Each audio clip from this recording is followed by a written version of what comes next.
Appalachian Wellness for a new tomorrow and a new you. I'm Raymond Owenbrink, President and owner of Appalachian Wellness here in Asheville.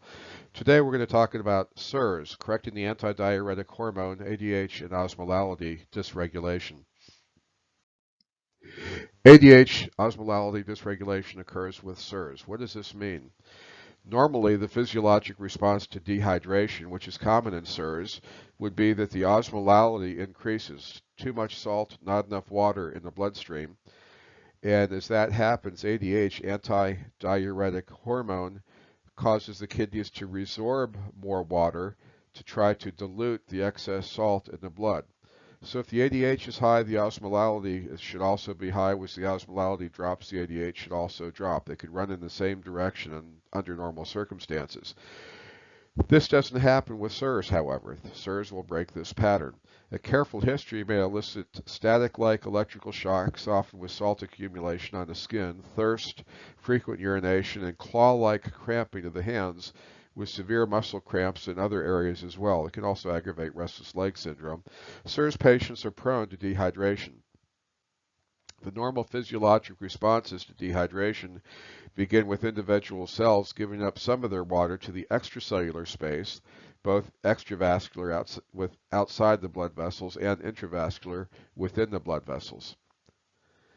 Orthostasis may develop with prolonged dehydration. This can be picked up historically or documented by getting a standing and supine pulse and blood pressure measurement. Orthostasis basically is a sign that there's not enough fluid in the pipes. Okay, your blood vessels are not full.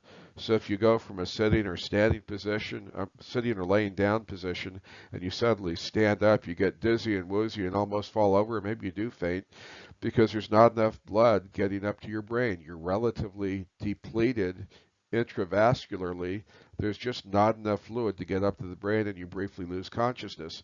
So you faint, you fall to the ground, hope you didn't hurt yourself, and once you're down on the ground, you've got essentially a level playing field, and fluids tend to go to the same level space. Now all of a sudden your brain is getting oxygen and blood again, so you wake up and wonder what just happened to you. Vasopressin arginine, also known as desmopressin or DDAVP, is a medication that can be used 0.1 milligrams per night to 0.2 milligrams every other day, or at the very most 0.1 milligram twice daily can be very helpful. Basically, this is a nasal spray that helps to correct the ADH issue.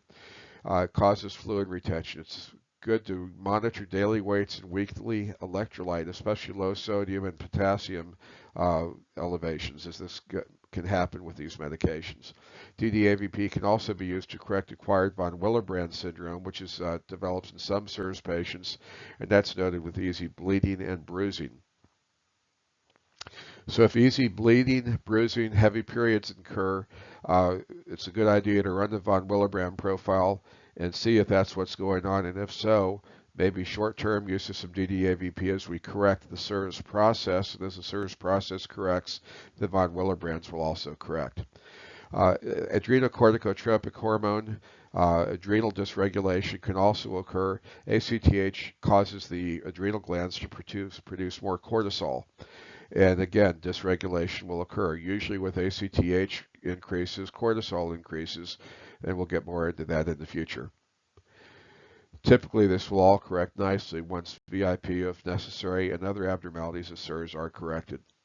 And there are some references available to this.